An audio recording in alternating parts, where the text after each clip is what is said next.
Lies of P Overture is an upcoming expansion to Lies of P, and I'm gonna deliver some really astute, sharp analysis here. Kind of reminds me of Bloodborne. So I played 2 hours of the expansion, went out to LA to check it out, and 2 chunks of the game. One chunk is actually a normal level style thing, and the second one was a new mode that I'll briefly talk about because it's pretty interesting, pretty cool, and something that I think that a lot of people who play these kind of games are interested in. It's essentially a boss rush mode. There's 2 types of it. There's one where you can select individual bosses that you want to fight, and I believe this is done from the Hotel Krat Stargazer. So you can select the boss you want, and then there's different tiers of difficulty for it. So 1 to 3 is automatically unlocked, 1 being the easiest, and 3 being the kind of middle ground, hardest version of the default.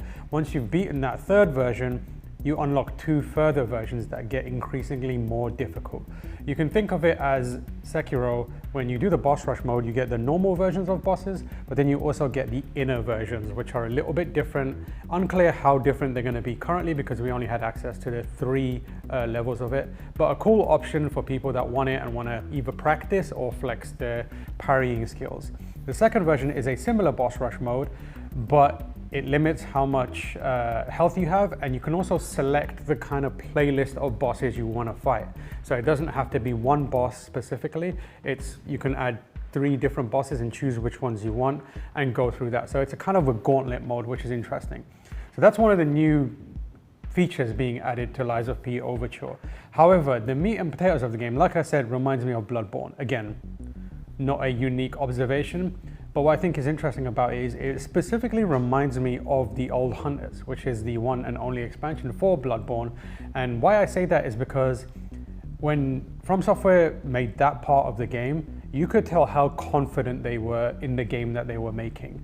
You can tell that how at home they were with the world that they had built, because in terms of creativity, the Old Hunters was above and beyond what anything that we saw in the base game for Bloodborne. And in Lies of P Overture, it's very, very, very similar.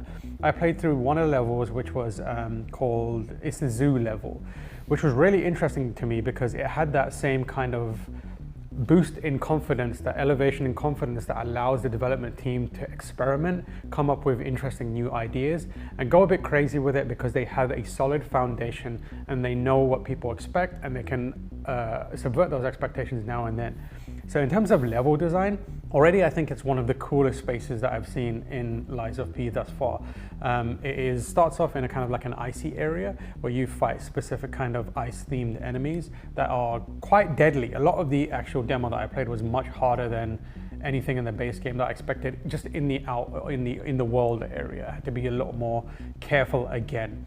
That kind of transitions to an area which is the predominant area where we spend my time, is a zoo, which was something I've never seen in any of the From games, for example, but thematically it's just very, very cool. So you have this zoo space, and it allows the designers and developers to take animals you'd expect in a zoo and kind of gross them up and make them weird and freaky, and have this kind of zoo space that is been overrun by strange monster versions of these animals. Are there gorillas? There is gorillas. Oh, really? Yep. Okay. So the first enemies that I fought were a gorilla or a monkey, ape, gorilla style enemy, which I'm not sure. I know people will go get mad because they're like, that's an ape, not a gorilla, or whatever it may be, but it was a freak is what I can say. And went up into it, and it was a very aggressive type of enemy. You can imagine it when getting into a fight with a gorilla. You know how aggressive they'd be, and it had a lot of like combo chain attacks, which meant the parrying had to be really on point if you're trying to hold your ground. Otherwise, you had to be very, very evasive to kind of account for how much pressure the gorilla was putting on you. Kurt, you had a question? Are there rhinos? There are rhinos. There are rhinos, yes. Okay. I believe that is correct. So the enemies that I also fought beyond that was a couple of kangaroos.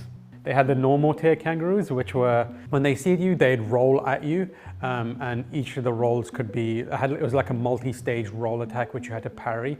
And then they did this kind of offensive defensive kick, which allowed them to jump at you, like kangaroo kick you, and then use you as a kind of jumping off point to flip further back so they're out of range. So you have to either be good in dodging or parrying to kind of ensure that you're still within range to attack the animals.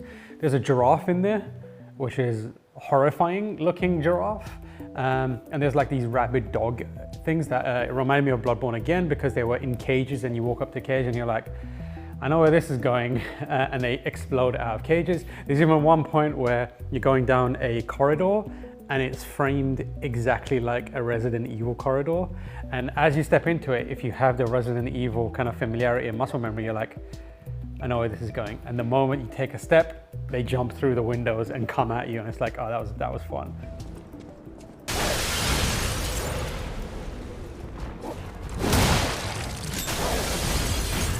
But what really made it interesting, beyond the actual level design and having unique new enemies that have unfamiliar attack patterns and require different kind of strategies, was actually the weapons. I think that's where the most creativity is shown. There's a lot of cool weapons, and more so than the original game, it feels like they are creating what are the equivalent of Bloodborne's trick weapons, where they have multiple functionalities. So I'm gonna not remember the names of any of these weapons because they're all wild and, you know, hard to remember. Make up the names. I'll make up some names. When you talk about a weapon. Yeah, when I talk about a weapon, I'll make up a name for it. My favorite weapon of the entire demo that I really stuck with was I believe it's a great sword class weapon. I call it the pinwheel of death. So it's effectively a pinwheel. It's got like two parts to it, a big pinwheel and then above it a smaller pinwheel. And it looks really ornate and nice. What I realized was when I started moving, when I was moving towards, you know, around the environment, it would like start spinning. And I was like, oh, that's cool. That's a neat little touch.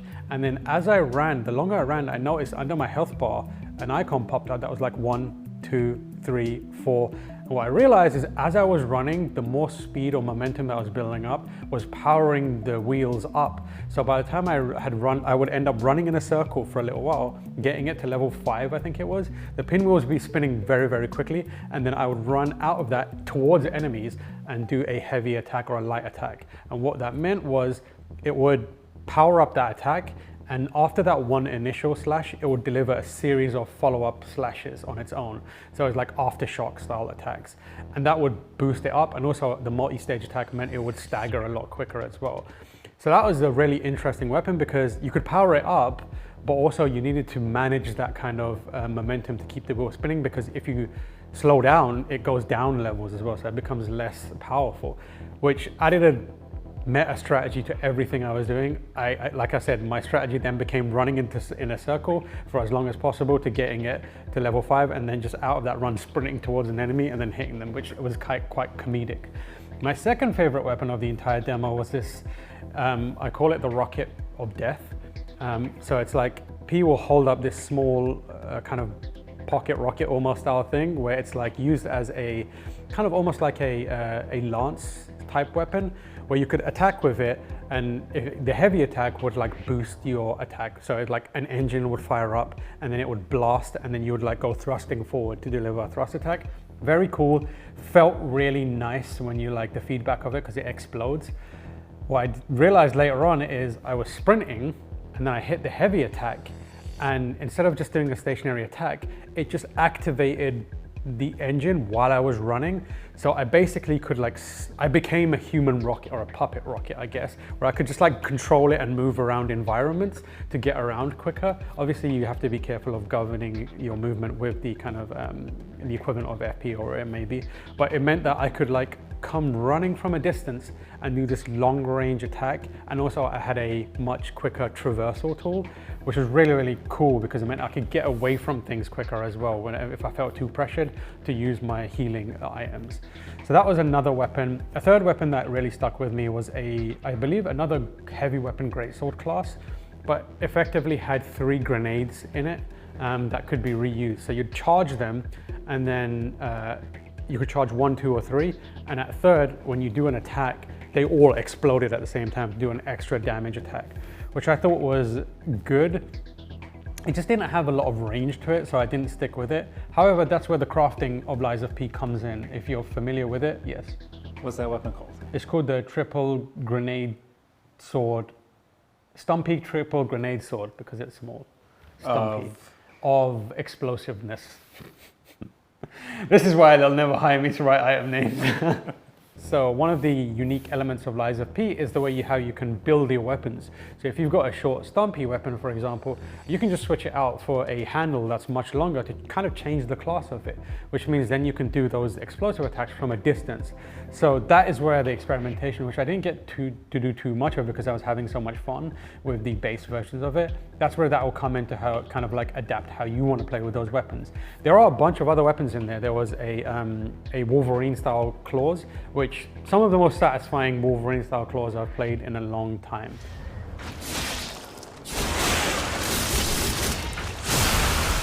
So that was a really, really cool, exciting experience. The other part of it is that the boss rush mode that I got to do. There were a few bosses. I want to talk about one specifically because it stuck out with me, and also because it's the one I obsessed over beating the most, and it kind of meant that I didn't have a lot of time for the others. If you play Souls games, you know how that feeling is. But it's the equivalent of this game's or Lies of P's Ornstein and Smaug style battle, where it's two enemies at the same time.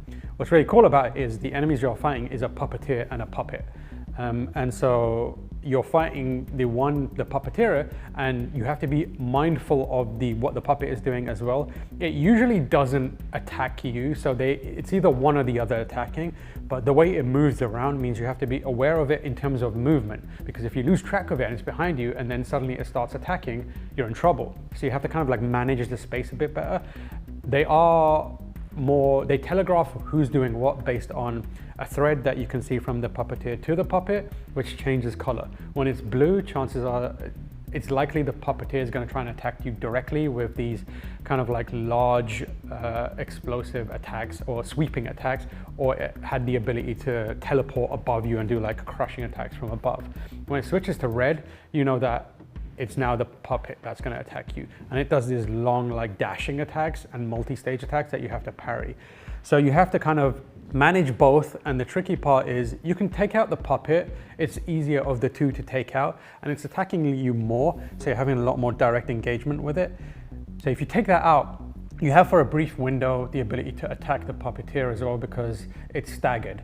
However, once it's back up on its feet, it's going to bring the puppet back almost to full strength. So you have to kind of go through one character to get to the other. You can still direct attack the puppeteer. It's a lot trickier because then you have to, manage another kind of factor behind you and around you.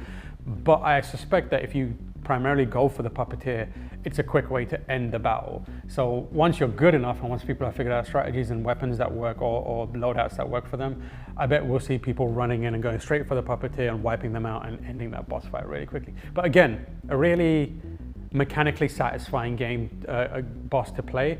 Tricky part was managing the kind of lock on, because you need to constantly switch, because if you're facing the puppeteer and then it goes red, the puppet's going to attack, you have to quickly like flip over to it, and it can be a little bit of camera management that's frustrating. But I got the hang of it pretty quickly and very quickly forgot about what I was doing with the camera and was focused on enjoying the boss fight and figuring it out.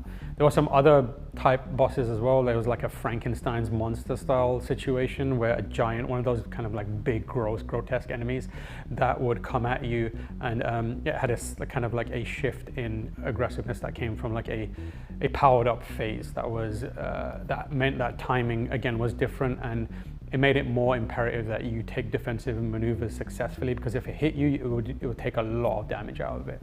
So yeah, again, a bunch of boss fights that I got to experience in a disjointed way. They'll be naturally more woven into the actual playthrough in a more natural way, but it was still fun. In terms of story, I didn't experience too much of it. The stuff that I did experience that kind of were more detailed, I don't want to ruin it, so I'm not going to talk about them. What I will say, what's interesting was when we got to that area, Gemini, the Gemini cricket voice that you pick up in the beginning of the game, identified that they had traveled back in time, because it was like, oh, I remember the Krat Zoo, but it's destroyed. So how are we here at a time when it's before it destroyed? So Gemini is like aware of what's going on. So there's a story around there that's going to be revealed a little more. I also saw like references to characters that were in the base game that seems like are going to reappear. Predominantly, I saw an image that we were sent of Alidoro, which means that character will be around. In what capacity, I'm not sure yet, but there are definitely connections back to the original base game. So, Lies of P Overture. Should you care about it? Yes, you should. Because if you love Lies of P, you're getting more of it. You're getting a lot more creativity because the developers feel a lot more confident, I think, and there is more story to be told. I also think like their level design has got much better. For me, I think Lies of P is, after the From Software games, my favorite Souls-like, and to see this team come back to it and revitalize the original game and present new content is very, very exciting. Anyone who loves Lies of P naturally wants more of it, and it's going to be a shot in the arm for that community as well, because there's speedrunners out there and you can use the new weapons in older content. So it's a very, very exciting time. So if you care about Lies of P, this is definitely something that you need to keep an eye on. Do they have a weapon where the nose gets longer? They don't have a weapon where the nose gets longer. I would love that, but wow. Nose getting longer isn't a key part of P as a character. Yeah, but what if it was? If it was, it would be pretty cool.